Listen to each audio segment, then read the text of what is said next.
أحد بموت رسول الله إلا ضربته. جئتك أؤمن بالله وبرسوله وبما جئت به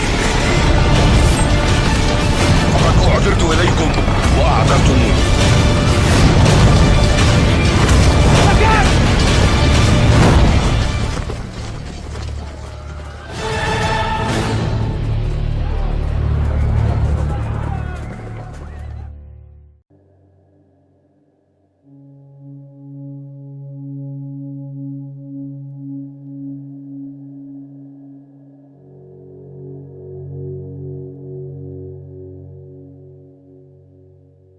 Tentang khurujud Dajjal, yaitu mengenai akhir dari fitnah Al-Masihud Dajjal. Saudaraku rahimakumullah, betapapun dahsyatnya fitnah yang ditampilkan oleh Al-Masihud Dajjal ya, di hadapan umat manusia, sampai-sampai Nabi Muhammad SAW mengistilahkan Dajjal sebagai a'zamul fitnah, fitnah yang paling dahsyat sepanjang sejarah Bani Adam. Namun Dajjal adalah makhluk ciptaan Allah, manusia yang punya jadwal kematian. Artinya riwayatnya pun akan tamat pada akhirnya. Ya. Dan kematian Dajjal akan berada di tangan, dengan izin Allah Ta'ala, berada di tangan Al-Masih Isa ibnu Maryam alaihissalam. Artinya Isa ibnu Maryam alaihissalam akan menjadi manusia mulia yang ditakdirkan Allah Ta'ala, diizinkan Allah Ta'ala untuk membunuh Al-Masihud Dajjal. Dan bersama Isa alaihissalam akan ada manusia-manusia mukmin, manusia-manusia muttaqin, manusia-manusia berkelas mujahidin fisabilillah yang akan mendampingi Isa alaihissalam berperang melawan Dajjal dan pasukannya. Ya. Dikatakan dalam sebuah hadis dari Nabi Muhammad sallallahu alaihi wasallam, hadis sahih riwayat Abu Daud, la tazalu ta'ifatun min ummati yuqatiluna 'ala al-haqqi zahirina 'ala man nawa'ahum hatta yuqatila akhiruhum al-masih ad-dajjal. Akan senantiasa ada sekelompok dari umatku, ta'ifah, yang berperang di atas al-haq, di atas kebenaran. Mereka menang terhadap siapapun yang menentang mereka, sampai yang paling akhir dari mereka memerangi Al-Masihud Dajjal. Ya. Nah, jadi manusia-manusia pilihan ini bersama-sama dengan Isa alaihissalam dalam satu barisan akan berperang melawan Dajjal yang memimpin 70.000 pasukan Yahudi berasal dari sebuah kampung Yahudi yang ada di Asbahan. Asbahan itu Isfahan, Persia. Ya. Tidak sembarang muslim dapat masuk ke dalam kelompok tersebut, Taifah Mansurah itu. Sebab kelompok itu terdiri dari para muslimun, mukminun, muwahhidun yang telah berhasil lulus menghadapi fitan, berbagai fitnah sebelum khurujud Dajjal, sebelum keluarnya fitnah Al-Masihud Dajjal. Sehingga mereka inilah yang pantas berhadapan dengan fitnah paling dahsyat tersebut saat pada akhirnya fitnah tersebut keluar, hadir, ya. Sekalipun pada akhirnya yang mendapat keistimewaan membunuh langsung Dajjal dengan tombaknya adalah Isa alaihissalam, ya. Taifah Mansurah inilah yang akan memperoleh kehormatan mendampingi Isa ibnu Maryam alaihissalam berperang bahu-membahu melawan Ad-Dajjal serta kaum Yahudi yang akan menjadi pasukan inti pendukung Ad-Dajjal. Nabi Muhammad SAW memang mengeluarkan larangan bagi kaum muslimin pada umumnya untuk mendekati Ad-Dajjal. Ya. Dan hal ini karena apa? Karena kata Nabi SAW, ya, man sami'a bid-Dajjal falyan'a anhu. Barang siapa mendengar bahwa Dajjal mendatangi kampungnya, kampung halamannya, kotanya, tempat tinggalnya, ya, hendaknya dia menjauh dari Dajjal. Sebab demi Allah, ada seseorang yang asalnya beriman, tetapi dia penasaran, dia ingin ketemu dengan Dajjal. Begitu dia berjumpa dengan Dajjal, dia bahkan menyangka Dajjal itu adalah mukmin. yang sepantasnya diimani, dipercayai, dan akhirnya dia menjadi bahagian dari orang-orang yang terfitnah oleh fitnah Al-Masihud Dajjal. Namun bagi hamba-hamba Allah yang terpilih menjadi bahagian dari Taifah Mansurah, mereka justru akan maju untuk melawan dan memerangi Ad-Dajjal beserta pasukannya. Termasuk di antara orang-orang yang mungkin akan memperoleh pengecualian dan dari larangan tersebut adalah Bani Tamim. Seperti yang telah Nabi Muhammad SAW sebutkan dalam hadis di bawah ini, bahwa mereka memiliki sifat khusus dalam kaitan menghadapi fitnah Ad-Dajjal. Ya. Mari kita simak. La azalu hibbu Bani Tamim ba'da thalathin sami'tuhu min Rasulillahi sallallahu alaihi wasallam yaquluha fihim hum ashaddu ummati ala ad-dajjali wa kanat fihim sabiyatun 'inda Aisyah faqala a'tiqiha fa innaha min waladi Ismail wa ja'at sadaqatuhum faqala hadhihi sadaqatu qaumin aw qaumi. Artinya Abu Hurairah radhiyallahu anhu berkata, saya akan senantiasa mencintai Bani Tamim karena 3 hal yang pernah saya dengar langsung dari Rasulullah SAW mengenai mereka. Pertama, saya pernah mendengar Rasulullah SAW bersabda, mereka Bani Tamim adalah umatku yang paling gigih melawan Ad-Dajjal. Kedua, ada seorang tawanan perempuan dari Bani Tamim di rumah Aisyah. Kemudian Rasulullah SAW bersabda, wahai Aisyah, bebaskanlah ia, karena ia adalah keturunan Ismail alaihissalam. Yang ketiga, Rasulullah SAW pernah bersabda ketika ada zakat dari Bani Tamim, ini adalah zakat kaum kami. Masya Allah, ini hadis sahih riwayat Imam Al-Bukhari.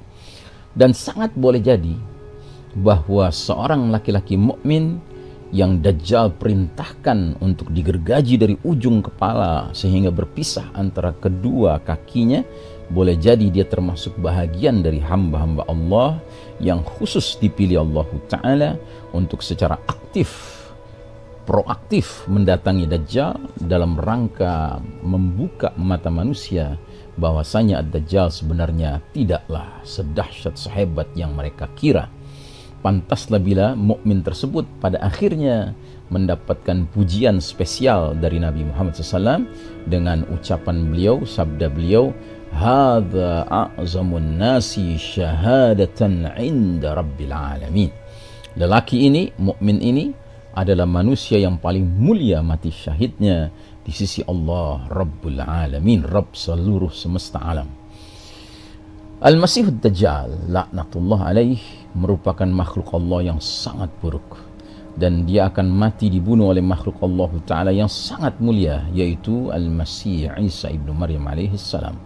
Nabi Muhammad SAW bersabda, idh ba'afallahu al-Masih ibn Maryama fayanzilu 'inda al-manarati al-bayda'i syarqi Dimashq baina mahrudataini wadi'an kaffaihi ala ajnihati malakaini idza ta'ta'a ra'sahu qatara wa idza rafa'ahu tahaddara minhu jumanun kal-lu'lu'i fala yahillu likafirin yajidu riha nafsihi illa mat wa nafasuhu yantahi haitsu yantahi tarfuhu fayatlubuhu hatta yudrikahu bi babi lud fayaqtulhu thumma ya'ti Isa ibn Maryama qaumun qad 'asamahum Allahu min fayamsahu an wujuhihim wa yuhaddithuhum bidarajatihim fil jannah.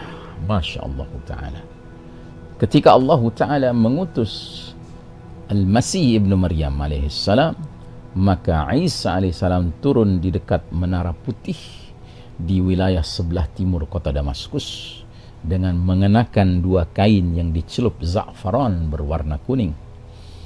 Isa meletakkan kedua telapak tangannya pada sayap 2 malaikat di kanan kirinya. Ketika Isa alaihissalam menundukkan kepalanya, maka kepalanya meneteskan air. Ketika dia mengangkat kepalanya, tercucurlah air bagaikan mutiara yang jernih. Tidak halal bagi seorang kafir pun yang mencium aroma Isa alaihissalam, kecuali si kafir itu pasti menemui kematian. Dan aroma nafasnya Isa alaihissalam dapat tercium sejauh pandangan matanya. Isa alaihissalam akan mengejar Ad-Dajjal hingga Isa berhasil menangkapnya di pintu Lut, ya, pintu masuk kota bernama Lut. Lalu Isa alaihissalam akan membunuhnya. Selanjutnya Isa alaihissalam mendatangi suatu kaum yang dilindungi Allah dari fitnah Ad-Dajjal. Kemudian Isa alaihissalam mengusap wajah-wajah mereka dan menceritakan kepada mereka derajat tingkatan-tingkatan mereka di dalam jannah kelak nanti. Maaf. Dalam hadis yang lain, Nabi Muhammad sallallahu alaihi wasallam menceritakan bahwa sepertiga dari pasukan Al-Mahdi yang tersisa yang telah terlibat di dalam Al-Malhamah, perang besar melawan Romawi, maka mereka sepertiga ini akan membebaskan kota Konstantinopel alias Istanbul. Dan ketika pasukan itu sedang mengumpulkan ghanimah, harta rampasan perang, tiba-tiba terdengar hoax, ya, kabar bohong bahwasanya Dajjal telah menimbulkan kekacauan di tengah keluarga-keluarga para mujahidin tersebut. Maka mereka pun bergegas mengkonsolidasi diri untuk pulang ke basis pertahanan sekaligus negeri asal mereka, yaitu Syam. Dan sesudah mereka tiba di Syam, barulah Ad-Dajjal benar-benar keluar, mendekat, mengarah kepada Syam, ya. Nabi Muhammad SAW bersabda, wa yaftatihu ath-thuluthu la yuftanuna abadan fayaftatihuna Qustantiniyata fabainama hum yaqtasimuna al-ghanaima qad 'allaqu suyufahum biz-zaytuni idh saha fihim asy-syaitanu innal masiha qad khalafakum fi ahlikum fayakhrujuna wa dhalika batilun fa idza ja'u asy-syama kharaja fabainama hum yu'idduna lil qitali yusawwuna as-sufufa idh uqimat as-salatu fayanzilu Isa ibnu Maryam alaihi salam fa ammuhum fa idza ra'ahu aduwwun lillahi dhaba kama yadubul milhu fil ma'i falau tarakahu lan dhaba hatta yahlika walakin yaqtuluhu Allahu biyadihi fayurihim damuhu fi harbatih. Artinya, dan sepertiga lagi dari pasukan Al-Mahdi, Allah Ta'ala berikan kemenangan kepada mereka. Mereka tidak akan ditimpa sebuah fitnah untuk selamanya. Lalu selanjutnya mereka menaklukkan Konstantinopel. Dan ketika mereka, yaitu pasukan Al-Mahdi, sedang membagi-bagi harta rampasan perang, ghanimah, dan tengah menggantungkan pedang-pedang mereka pada pohon zaitun, tiba-tiba syaitan meneriaki mereka. Sesungguhnya Al-Masihud Dajjal telah muncul di tengah-tengah keluarga-keluarga kalian. Mereka pun berhamburan keluar. Dan ternyata itu hanyalah kebohongan belaka, hoax, ya. Ketika mereka, pasukan Al-Mahdi, sampai di Syam, barulah Ad-Dajjal muncul. Dan ketika mereka, pasukan Al-Mahdi, sedang mempersiapkan peperangan dan sedang merapihkan barisan, tiba-tiba datanglah waktu salat dan turunlah Isa ibnu Maryam alaihissalam, ya, maka Al-Mahdi mengimami salat tersebut. Dan apabila musuh Allah Ad-Dajjal melihatnya, Isa alaihissalam, niscaya Dajjal akan meleleh sebagaimana garam mencair di dalam air. Meski seandainya Isa alaihissalam membiarkannya, nantinya Dajjal juga akan meleleh lalu binasa. Akan tetapi Allah berkeinginan, berkehendak bahwasanya Isa ibnu Maryam alaihissalam membunuh Ad-Dajjal dengan tangannya. Maka Isa alaihissalam memperlihatkan kepada mereka darah Ad-Dajjal yang berada di ujung tombaknya. La haula wala quwata illa billah. Dalam hadis yang lain lagi, tadi hadis riwayat Imam Muslim sahih, dalam hadis riwayat Al-Hakim dikatakan minal muslimina fayaqulu lahumul ladzina alaihim ma tantaziruna bihadha at-taghiyah an tuqatiluhu hatta talhaqu billahi aw yaftahu lakum. Berkatalah seseorang di antara kaum muslimin yang dikepung oleh pasukan Ad-Dajjal, apa yang kalian tunggu dari Taghut Dajjal ini? Hendaknya kalian membunuhnya sehingga kalian bertemu Allah Ta'ala mati syahid, atau Allah memberikan kemenangan kepada kalian. Kemudian mereka bersepakat untuk membunuh Ad-Dajjal di waktu pagi, dan bersama mereka ada Isa ibnu Maryam alaihissalam. Isa alaihissalam membunuh Dajjal dan menghabisi bala tentaranya, sampai-sampai pohon, batu dan tanah pun berbicara. Ya Muslim, ya Mu'min, hadha Yahudiyun indi faqtulhu. Hai Mu'min, ini ada orang Yahudi di sisiku, bunuhlah dia. La haula wala quwata illa billah. Dijelaskan dalam hadis-hadis tersebut, Isa ibnu Maryam alaihissalam akan membunuh Ad-Dajjal, sementara pasukan Islam yang dipimpin Al-Mahdi akan memerangi pasukan inti pendukung Dajjal, yaitu 70.000 kaum Yahudi mengenakan tayalisa. Tayalisa itu kain khas kaum Yahudi yang mereka selempangkan di sekeliling bahu mereka ketika mereka sedang berdoa di depan dinding ratapan, ya. Perang itu benar-benar merepresentasikan perang antara Ahlul Haq, pasukan kebenaran, pasukan Islam yang dipimpin Al-Mahdi dan Isa ibnu Maryam alaihissalam, melawan Ahlul Batil, pasukan kebatilan, pasukan Yahudi yang dipimpin Ad-Dajjal. Sampai-sampai pohon dan bebatuan pun ikut berpihak kepada pasukan Ahlul Haq, pasukan Islam, dan berbicara memberitahu persembunyian kaum Yahudi yang ada di belakangnya, di sisinya, illa gharqadah, kecuali satu pohon namanya pohon Gharqad, karena itulah pohonnya kaum Yahudi, seperti disebutkan Nabi Muhammad sallallahu alaihi wasallam dalam hadis berikut ini, riwayat Muslim, hadisnya sahih. La taqumus sa'atu hatta yuqatil al-muslimun al-yahuda fayaqtuluhum al-muslimun hatta yakhtabi al-yahudiyyu min wara'il hajari wasyajari fayaqulu al-hajaru wasyajaru ya muslim ya abdallah hadha yahudiyyun khalfi fata'ala faqtulhu illa al-gharqada fa innahu min syajaril yahud. Dari Abu Hurairah radhiyallahu anhu, Rasulullah SAW bersabda, kiamat tidak akan terjadi sehingga kaum muslimin memerangi kaum Yahudi. Maka kaum muslimin membunuh mereka hingga kaum Yahudi bersembunyi di balik batu dan pohon. Batu atau pohon justru berbicara, hai muslim, hai hamba Allah, ini ada orang Yahudi di belakangku, kemarilah, bunuhlah dia. Kecuali pohon Gharqad, karena sungguh dialah pohon kaum Yahudi. Saudaraku rahimakumullah, demikianlah akhir dari riwayat Al-Masihud Dajjal, a'zamul fitnah, ya, fitnah paling dahsyat sepanjang sejarah Bani Adam ini. Ya, semoga Allah Ta'ala mengizinkan kita jika panjang umur berada di dalam Taifah Mansurah tersebut, dipimpin oleh Al-Mahdi dan kemudian Isa alaihissalam, melawan sejahat-jahatnya pasukan, yaitu pasukan kaum Yahudi yang langsung dipimpin oleh, ya, a'zamul fitnah Al-Masihud Dajjal. Amin ya rabbal alamin.